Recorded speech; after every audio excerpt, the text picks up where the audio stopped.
Hey friends, here we are. We are back up here at Studio B, Keller Williams, flagship of Maryland, Schmidt Home Consultants, your trusted real estate company of choice. And man, we are here on a beautiful, beautiful day with none other than my trusted advisor, my financial advisor, John Olson. Good afternoon. What's up, man? Good to see you. Good to see you. Thank you for being here. Yeah, absolutely. Happy to do it. Yeah, good. And this is all about you. Okay. All about John, man. So you're not from Maryland yet. I feel like you've been here forever. I feel like it's been that way too. I'm originally from New York, but since I went to the Naval Academy, I just kind of landed back here for family reasons. Yeah, that's great, man. That's great. Well, you know, Mr. Maryland's here, so I got to bring up Maryland. Look at John's tie. Can you point that out to the man? Look at this. So this is Blue Crabs. My company's office. We are called the Blue Crab office. Oh, nice. So I didn't know that. This is actually totally unplanned for the podcast, but I thought that's hilarious, man. Well, I love it. And we met about 8-10 years ago. Yeah, at a baseball game. At a baseball game. Yep. Orioles. How ironic that I met John at a baseball game. I mean, we never go to baseball games, do we? No. Only like every other day. Yeah. That's great. And tell us that first time we met, how magical was that? It was a bromance in the making. There you go. No, it was great. We met kind of intentionally. We had a mutual professional friend who brought us all together with the intentions of starting a networking group. And now 8 years later, that's exactly what it's become. And he's since bowed out. But I think it worked out well. You know, you just never, it's one of those things, you know, when you're in business, you never know what an opportunity is going to create. You know, I just thought I was going to a baseball game, and now we've got a really good group of people that work together all the time. Yep. John brings up a great point, right? A nonchalant, intentional, unintentional baseball game has led to a relationship of relationships, right? My parents, my brother, absolutely, multitude of my family and trusted people are now utilizing John and his financial advisor services. So you're with which company, John? I work for First Command Financial Services. Okay. Yep. And what would you say is important about First Command and financial planning? So First Command in general, we are primarily serving military members. Okay. We have the expertise to serve anybody, but our main expertise is military. So that is who we seek out. That is who, you know, most of our advisors are like me that served in the military, or they were a spouse of someone who served, or they're related in some way, because we can appreciate what it's like to go on deployment, what it's like to say goodbye to your family. And financial planning is important, obviously, but understanding what your clients are going through is, I think, equally important. Yeah, I like what you said, just the understanding and the expectations. And thank you for your service. Thanks. You know, I mean, I know this area being so close to the Naval Academy, Department of Defense, federal government, it is a big part of our business too, is the military, right? The PCS, the 3-year duty, the transition around the country. And so having those trusted advisors like yourself that have kind of been in those shoes before, it goes in reverse too. Cause I mean, you know, having someone like you through the networking group to refer military members to that I know I can trust, and that you're going to give them the same level of service I know I would want to give. Yep. It's really important, and it's one of the reasons why, you know, going back to the baseball game, you know, you just never know in business what something's going to lead to. I'll go to events, as I'm sure you do, with absolutely zero intention of something specific, but it's just you got to be out there and meet people. Yep. I think when we do those events, right, like Michelle and I are going to an event tonight here in the county, and you just never know who you're going to come across, right? Who is that next person that could end up being not just a friend, a trusted confidant, somebody who really has my best interest at heart, which I truly appreciate. And just having a plan was a big step for me, because when we met, I had this old 401k. Yep. I had no clue. And so tell me, when you're walking somebody through that process, what's fun about that for you, or what excites you about that? A couple of things. I think the most intriguing part of it is every person is different, right? There's lots of financial products out there, but those are commodities. Financial planning, I think, is really where the rubber meets the road. When you get to know a client or a family and understand truly what their hopes and dreams are, and you're able to help them figure out how to get to those goals, that is incredibly rewarding. I've been doing this 9 years now, and I've been in it long enough that I've had some clients go through some really great things in life and some horrible things. Mm-hmm. I've had deaths, serious cancer, kids going through college, retirements, military retirements. And every time, even if they don't say, the client themselves don't say thank you, it's rewarding to be able to see them successfully navigate something in life that, you can't always help them emotionally, but to be able to pull the burden off their shoulders of understanding how to financially navigate that event Sure. is really powerful and rewarding. And it's one of the reasons, the biggest reason I do it is I really get to help people. I had a personal experience which really motivates me to do that. That's, I've been married now. This is my 10th anniversary coming up in 2 months. Wow. Congratulations. So, thanks. Yeah, it's very happy. Karen's an awesome person. Yep. I've met her. I Yeah. can trust that. That's great. But when we got married, about a week later, she almost died. Yep. She's fine now. We have 2 wonderful children, Jack and William. But that experience was incredibly informative for me. You almost lose your wife. I mean, you get married, you expect it to happen when you're 85 or 90 years old, but not when you're 30. Sure. So I remember though her parents came to me one night and they said, we know this is going to be expensive. What happened? Basically, she ended up getting the swine flu 10 years ago. Wow. And it turned into a medically induced coma for a week. And, she was in the hospital and the ICU and everything. And parents came to me and said, we know this is going to be expensive. We want to help, which is incredibly gracious and Sure. awesome. Yeah, I've met her parents. Yeah. They're great people. Or met her dad. Yep. And I was able to immediately say, no, we're good. I appreciate it, because we had a financial plan. Wow. And we had gone to see our advisor when we got engaged, and then we got married and everything, and then she got sick. But we had everything in place. We had reviewed our health insurance. We had the right amount of life insurance for that time in our life. We had the right amount in emergency savings so that we could pay the medical co-pays we had to pay.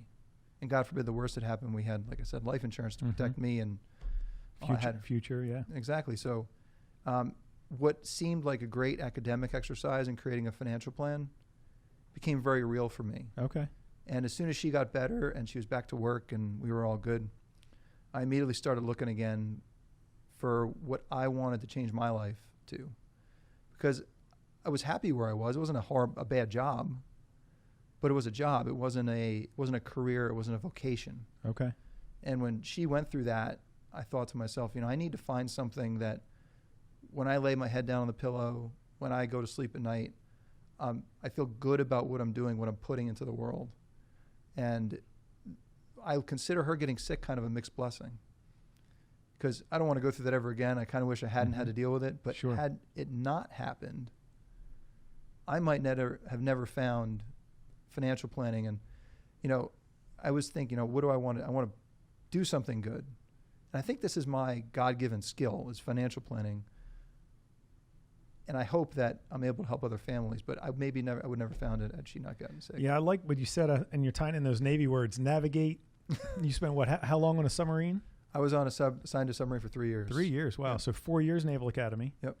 3 years on a submarine. Yep, and then 2 years Pentagon. And 2 years Pentagon, Yep. right? So you've had this military foundation, submarine for 3 years, Pentagon for 2 years, and then Karen gets sick.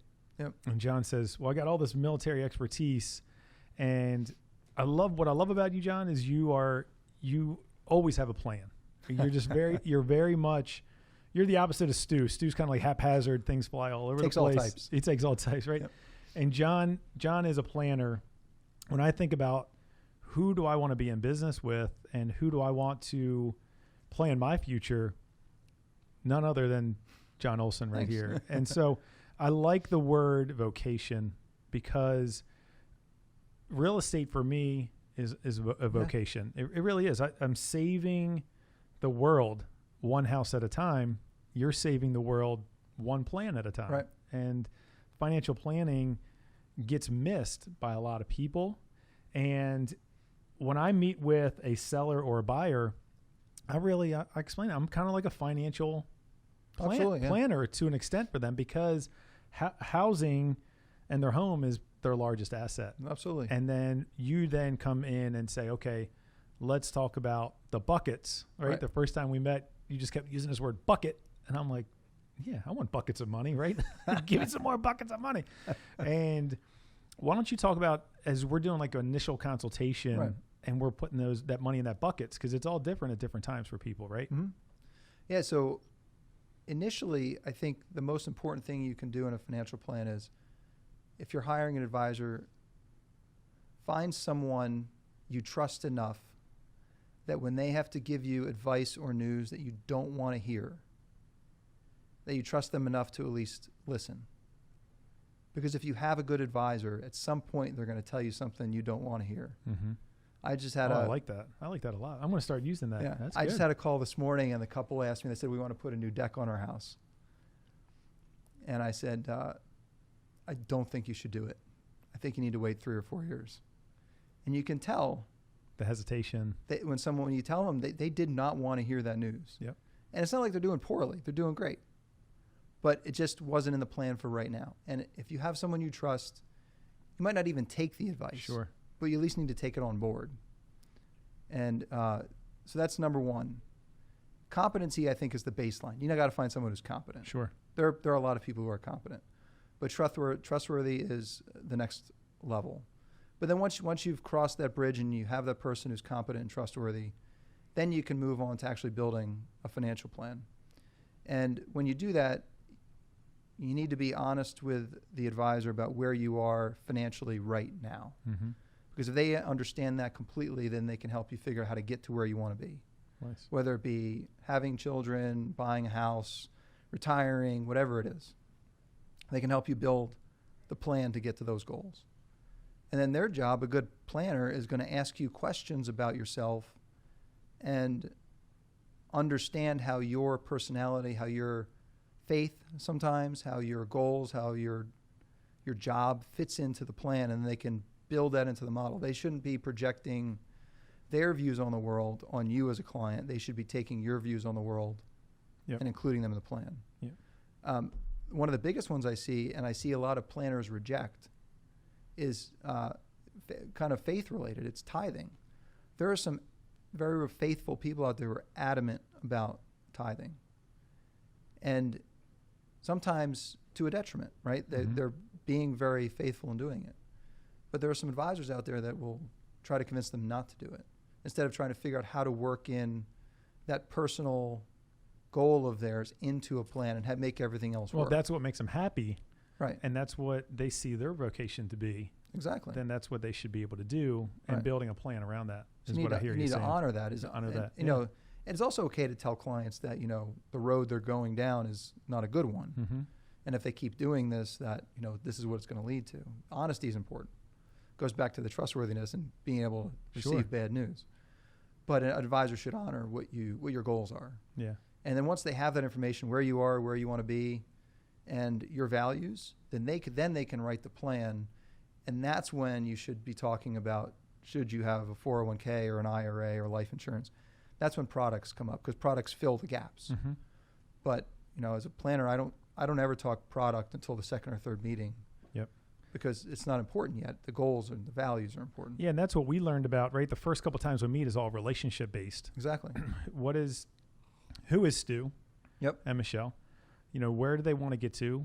How do they want to get there? So really it's kind of like, it's almost like a dating process to really understand. You can't just jump in, hey, let me take your money and then we'll figure it out. It's a step-by-step process. I was compare it to dancing. Oh, dancing. Okay. Dancing, dating. Yeah. I'm happy to lead. Yeah. But you got to follow or, at least participate. That's right. I like that. And I know, obviously I know a lot about you. We spend a lot of time together. Right. We meet once a month through our networking group. We started a networking group with trusted advisors across different professional fields. Has that been about 6 years now? 7 years? I think so. Somewhere in that ballpark. Yeah, we got a really nice core group. We got a really nice core group. We've talked about this with other people that have been on the show. And through that group, I know that we have community outreach that we've now started. And talk to me a little bit about your passion about consulting and your speaking events. Jerry, I think most of what I try to do in the speaking arena is related to kind of pro bono work. Okay. There are a lot of people out there who never get requests from financial professionals for services, right? Mm-hmm. The only time they ever get hit up is for something, high interest loans, usury, stuff like that. So I try to reach out to those people in a pro bono manner, and I'll go to events and I'll speak about kind of financial awareness 101. It's amazing how many people are unaware of how basic banking works. One of my favorite stories of all time. We love stories, right? Yeah. We talk about stories all the time. Dave shared a story with us that was really good earlier. So tell me this story. I love it. Social services for the Anne Arundel County is right across the street from my office. Okay. Down in Annapolis. Yep. So I've been going there for years, less so recently, but I've been going there for years and volunteering at a GED class. So I'd probably been in this process for about 3 years at this point, and I'm in there one day just talking about budgeting and getting out of debt, those sorts of things, kind of blocking and tackling of financial planning. Mm-hmm. And one of the students, a young mom, raises her hand and she says, "I got to tell you a story." And I said, "What?" She goes, "I had my son at the mall the other day, and he needed new sneakers. And up until this point, every time we needed sneakers, we always bought Air Jordans." She's like, "But this time I remembered," because I'd seen this same woman probably 8 or 9 times. She said, "I remember everything you said about budgeting and being smart with your money." And she goes, "So I walked down to Payless and I brought him sneakers at Payless because I got to buy him sneakers every 3 months because he was like 12 years old. And he's grown like a weed." Yeah. She's like, "But I did that because of what you taught us here in this class." Wow. And that compliment meant more to me. I was on riding high for a month. Wow. Because I actually I felt like I was able to help somebody make a basic financial decision that maybe they wouldn't have made had I not been there to teach. And to me, that's why pro bono matters so much. It's getting out there and helping people that aren't going to get the help otherwise. Yeah, I mean, you're always pouring back in the community. Really, we do lack financial literacy across all facets of life, all demographics, all levels of education. Yep. It seems to me, what I've noticed recently is that it scares people. It really does. They don't think I can be a millionaire, I can be a billionaire, I can be a trillionaire. It scares them, right? We're taught when we're young, money doesn't grow on trees, greed isn't good, and the things that money can do for us, where we can give back to charities and help others and donate our time. That's how I look at what my money can do for me. Absolutely. And money is a tool. Money is a tool for me, right? Yep. And you are that vehicle to my success. Right. And so you're welcome. And when we can have an open relationship, when you can be honest and be difficult with me, which we've had difficult conversations over the years, which I love, right? For whatever reason, I have a lot of difficult conversations and that's okay. Because I see growth through difficult conversations. I don't ever see it as a detriment. I see a positive side of it. Yeah, you got to sharpen the sword. It's amazing. A lot of people think that financial illiteracy is more common in lower income families. It is not true at all. Yeah. It doesn't matter how wealthy, the profession that someone's in. It is super educated people with doctorates. Yeah. Dentist, I know. They fall into a lot of that sometimes. Yeah, it's just something that people don't get taught in school, despite the fact that there is now actually a mandate to teach it. Yep. They just don't receive that education. And it doesn't matter how good you are or whatever you do. Personal finance it's an interesting subject that has a lot of various wickets. I always tell people it's not difficult to do, but it's hard to actually get done. Mm-hmm. Because a lot of times people don't want to admit to themselves their true situation. I had one single woman come in once and she said, she goes, "All right, now I'm ready to tell you the truth." And I said, "Excuse me?" Yeah. She got comfortable with you, right? Yeah. And she said, "This is my real list of debts." Okay. And I said, "Okay, great. I appreciate you being honest. Now let's work through it." Yep. But it takes time to build that. Well, we didn't script this, but I'm going to go a little bit off the topic here. Sure. When I was 12 years old, okay, not that long ago, my first day of middle school, everybody's wearing these Adidas shoes, right? Run DMC was hot. Everybody's wearing Adidas. And I went to my mom and I said, I really would like to get a pair of Adidas. And we couldn't afford Right. Adidas at the time. And in time back to your story, my mom went to Payless and she bought me a pair of ponies. Yep. And I remember this vividly because it resonates where I am today. And I said, thank you, Mom, for a brand new pair of shoes. I truly appreciate it. And I took a black magic marker and I blacked these things out like you wouldn't believe. And yeah, I got made fun of in school, and that's what we could afford at the time. Mm-hmm. And when I look back at, like, foundationally speaking, my parents didn't have a lot of money. Right. And I was lucky enough to be in an environment that I appreciated finance, and I appreciated budgeting, and I appreciated Yep. what a dollar can earn and what a dollar can buy. And, you know, now here it is 20, 25 years later, and I still get criticized for being the cheapest guy in the room. And it really has nothing to do with being cheap per se. It's just about where your value is, Absolutely. what the perceived value of something is, and how you weigh those options back and forth. Would you agree with some of that? I couldn't agree more. I bought a car a few years ago. It was a Toyota Corolla, and there was a base model and the LE. I think that's what it was. The only difference between the two was power windows and power locks. Okay. It's a $3,000 price difference for power windows and power locks. So this is good. I love these stories, man. These are good stories. So I bought the base model. Okay. And, you know, this is only 8 years ago. My colleagues made so much fun of me. Oh, man. Because I had to roll the window down. But it was $3,000, and I just didn't see the point in spending the money when, you know, we had children and, you know, there's lots of other places that money was needed. And so I use that story all the time with clients because it's a value decision. For some people, and there's no right or wrong to it, sometimes they want a nice car. And that's okay. There's nothing wrong with that. But it needs to fit into the budget too. Yeah.